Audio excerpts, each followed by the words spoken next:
Bonjour Jacques Fonbonne. Merci d'être avec Bonjour, nous. Il est Nathalie. 8h35 sur RMC et BFM TV. Vous êtes général de gendarmerie, vous êtes ancien commandant de la section de recherche d'Orléans. Et on va tenter évidemment avec vous d'y voir plus clair. Les 4 gardes à vue dans l'affaire du petit Émile ont été levés à l'aube ce matin. Les 2 grands-parents, l'oncle et la tante.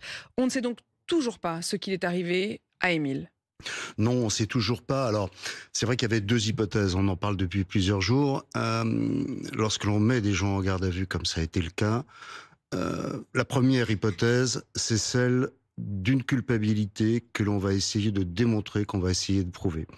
La seconde hypothèse, et c'est peut-être à la lumière de la fin de la garde à vue, c'est celle de la fermeture de la porte, c'est-à-dire la fermeture de l'hypothèse. On a des éléments, il faut à un moment donné se voir, il faut à un moment donné s'expliquer, et au bout de cette hypothèse, eh bien, ou l'on confirme éventuellement des soupçons, ou, comme c'est le cas, on remet les gens en liberté. Mais alors, quelle épreuve ? Quelle Oui, épreuve. c'est une épreuve C'est-à-dire terrible. que les grands-parents, l'oncle, la tante, vous dites qu'il faut à un moment les confronter. Et en effet, il n'y avait eu jusqu'à présent aucune garde à vue dans l'enquête depuis 20 mois. Mais fallait-il les entendre sous ce régime-là, avec cette appellation-là, homicide volontaire, recel de cadavres? Est-ce que ça pouvait être une forme peut-être de bluff ou de recherche globale, lancer un très grand filet? Alors, bluff, c'est pas possible, parce qu'évidemment, ce n'est pas le major et l'adjudant-chef qui dirigent l'enquête, qui prennent cette décision. Il y a une commission rogatoire, il y a un juge d'instruction, on va voir le juge d'instruction, on lui dit, voilà, maintenant, voilà les éléments dont nous disposons. Qu'est-ce qu'on fait? Je dirais que c'est un devoir d'enquêteur, à ce moment-là, que de provoquer une garde à vue, parce que il faut savoir, il faut aller au fond des choses. Vous savez, la garde à vue, le code de procédure pénale, dit que la garde à vue est possible à partir du moment où on a simplement des raisons plausibles de penser que la personne que l'on a en garde à vue a commis les faits. Mais ensuite, lorsqu'on va se présenter devant le juge d'instruction, il y a une seconde étape. Cette seconde étape, c'est celle des indices graves et concordants. Alors, au-delà du jargon, c'est quoi?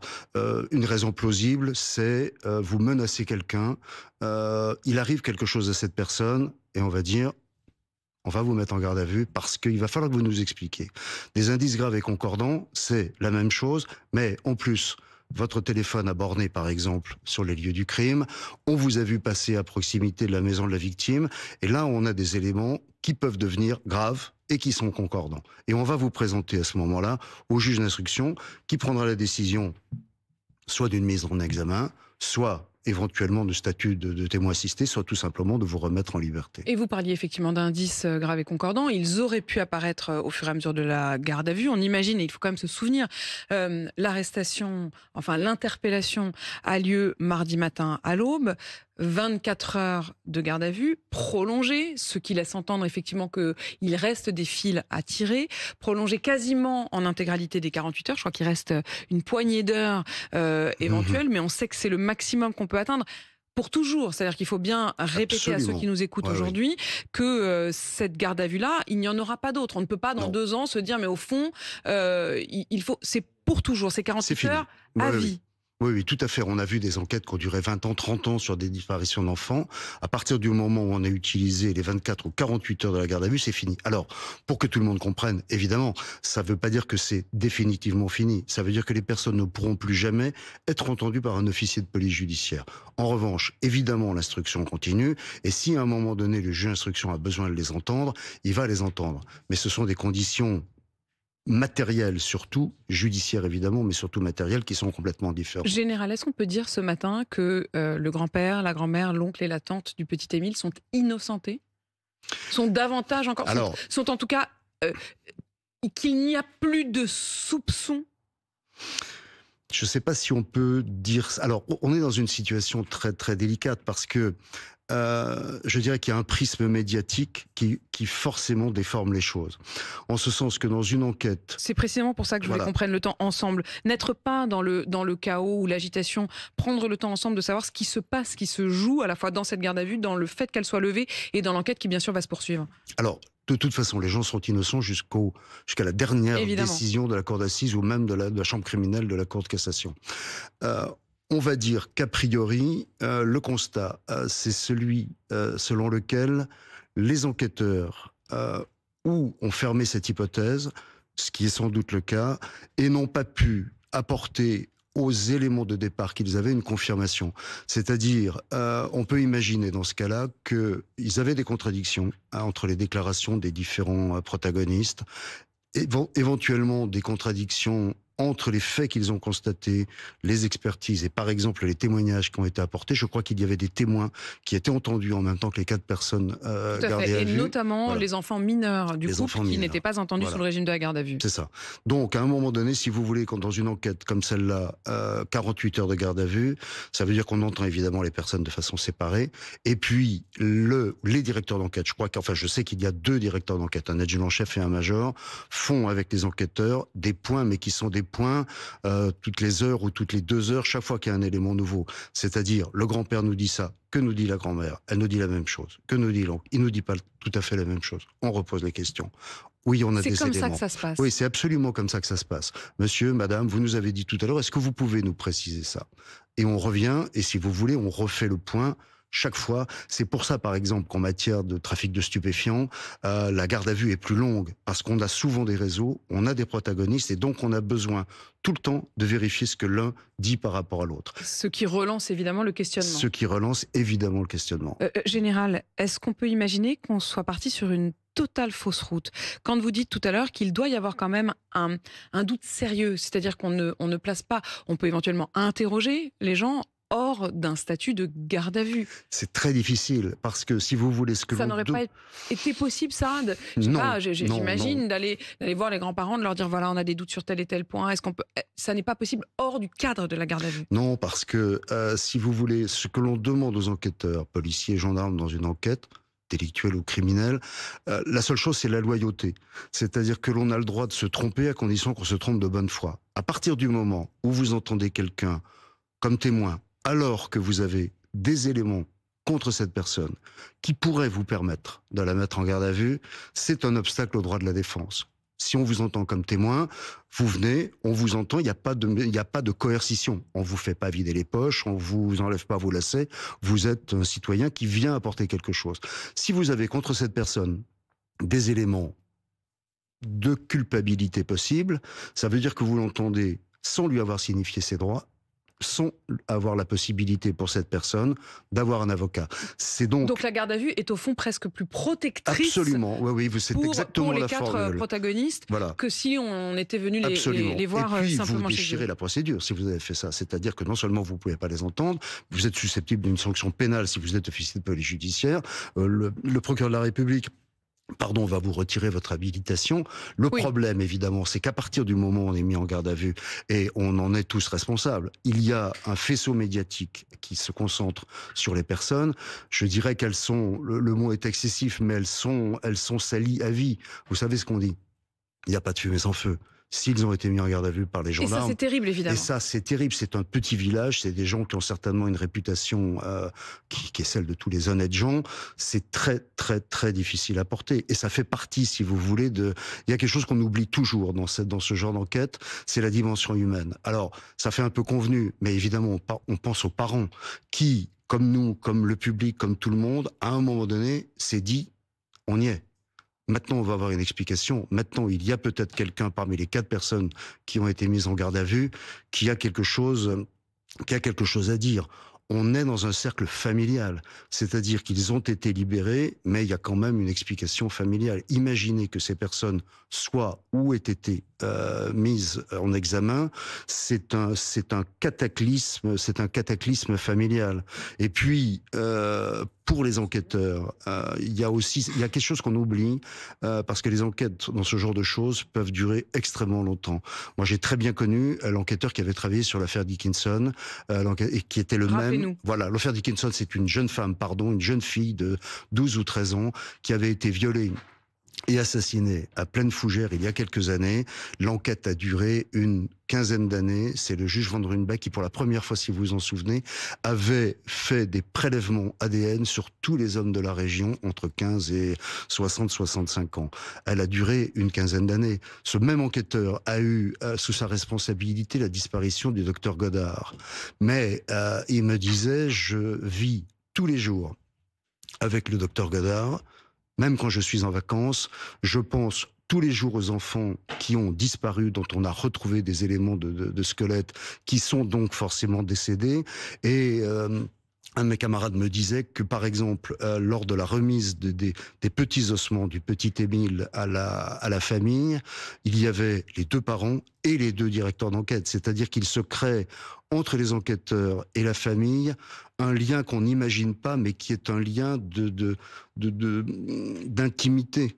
C'est-à-dire qu'on les rencontre une première fois, on est étranger, on les rencontre une deuxième fois, une troisième fois, et puis on prend le café, et puis on finit par participer en quelque sorte à leur vie. Et par partager leur angoisse. Voilà, on imagine les parents ce matin qui, je dirais, sont partagés entre 2 sentiments qui sont épouvantables, c'est-à-dire notre père, notre beau-père ont été mis en garde à vue.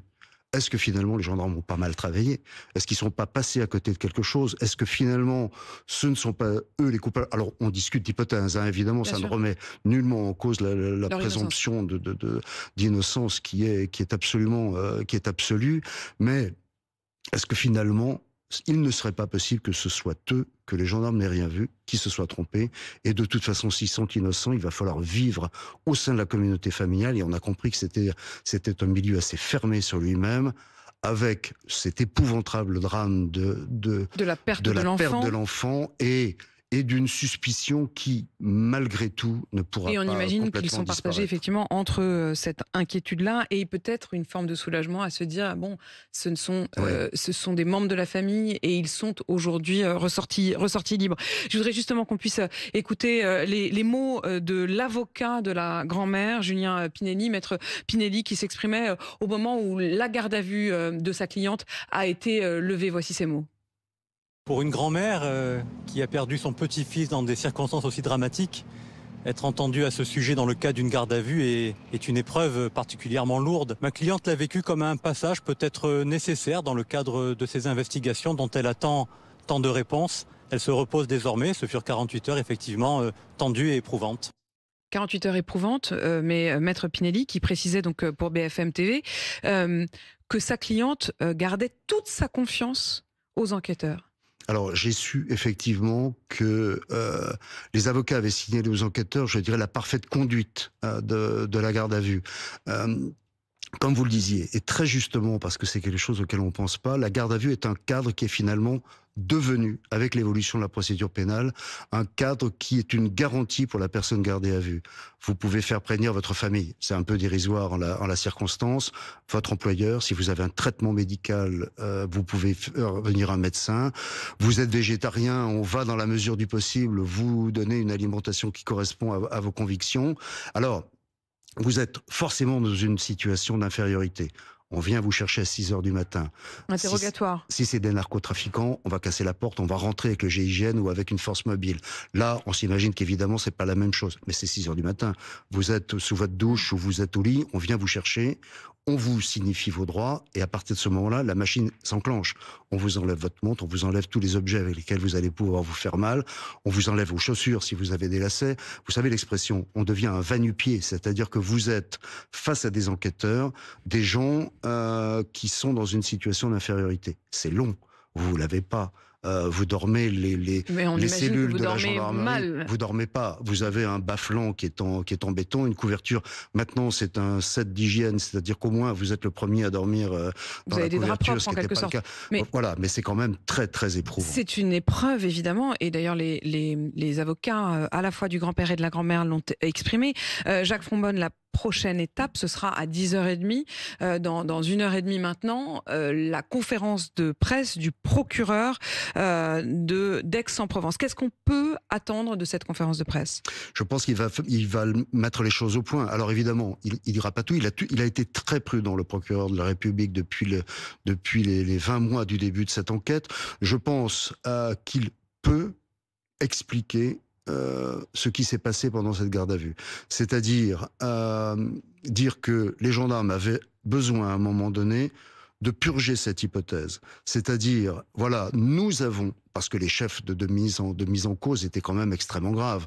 Homicide volontaire, recel de cadavres. Ce qui sous-entendait que peut-être dans les 4 personnes, chacun avait des rôles différents. On ne peut pas être l'auteur de l'homicide et l'auteur du recel. C'est comme dans le vol. Si vous volez quelque chose, vous pouvez pas être le receleur. Mais ce sont des infractions criminelles. Donc, la mise en cause est une pression supplémentaire sur les gens qui sont mis en garde à vue. Je pense que le procureur de la République peut dire, écoutez, voilà, il y avait des éléments à charge, en quelque sorte, c'est-à-dire des raisons, comme je le disais tout à l'heure, plausibles de penser que ces personnes avaient commis les faits, mais il y a une deuxième étape, c'est celle des indices graves et concordants qu'on évoquait tout à l'heure. Et cette étape-là n'a pas justifié... Voilà, c'est ça, c'est-à-dire qu'on n'a pas franchi cette étape. La difficulté, c'est de se dire à quel moment on interrompt la garde à vue. On a 24 heures de garde à vue, est-ce qu'on prolonge, est-ce qu'on ne prolonge pas? Sachant que si on va au bout et qu'on n'a rien, c'est fini. Après, il n'y a plus que le juge d'instruction qui pourra entendre ces personnes. Indice, soupçon, mais pas indice grave et concordant. Est-ce qu'il pourra aussi nous expliquer, est-ce qu'on peut espérer que tout à l'heure, il dira ce qui aurait conduit ou ce qui les a conduits à mener ces 4 gardes à vue, des éléments matériels peut-être, des éléments matériels, oui. Soudain un certain nombre de points peut-être scientifiques qui permettent de lever l'hypothèse d'une disparition naturelle de l'enfant. Est-ce que ce sont ces points-là aussi sur lesquels il va nous éclairer? Je pense, parce que on est toujours, aucune des hypothèses n'est fermée. L'enfant a marché, il s'est perdu, il faisait 35 degrés, c'est un petit garçon qui a 2 ans et demi, il s'est déshydraté, il s'est arrêté et il est mort sur les lieux. Mais c'est vrai que dans cette affaire, il y a des éléments... Alors après, il y a la possibilité, effectivement, d'un drame intrafamilial, volontaire, involontaire. Un coup qui part et l'enfant tombe mal et il est décédé. Au moment où on se parle, Jacques Fonbonne, certes les 4 gardes à vue ont été levés, mais toutes les hypothèses sont encore sur la table et c'est sur toutes ces hypothèses-là que les enquêteurs vont parfaitement continuer. L'enquête ne s'arrête pas. Non, évidemment, l'enquête ne s'arrête pas. Elle peut durer 10 ans, elle peut durer 15 ans. Rappelez-vous l'affaire Lestel Mouzin avec Fourniret, elle est sortie 25 ans après. Comme vous l'avez dit, j'ai commandé la section des recherches d'Orléans. Si vous vous en rappelez, il y a eu l'affaire de cette petite fille que l'on avait retrouvée dans les fossés de l'autoroute, sur l'autoroute A10. Les faits remontaient à 1987, elle est sortie en 2018. Donc, le principe de la gendarmerie, c'est qu'on travaille toujours en cellule d'enquête. Là, il y a une cellule d'une quinzaine d'officiers de police judiciaire qui a été d'une 50aine, évidemment, pendant les premiers mois de l'enquête. L'effectif se réduit parce qu'il y a des affaires, vous imaginez, à Marseille, ils ont des affaires extrêmement graves tous les jours, mais l'affaire ne meurt jamais. On ne ferme pas l'enquête et on la poursuit. Merci Jacques Fonbonne d'avoir fait le point ce matin pour RMC et BFM TV. Il est 8h52.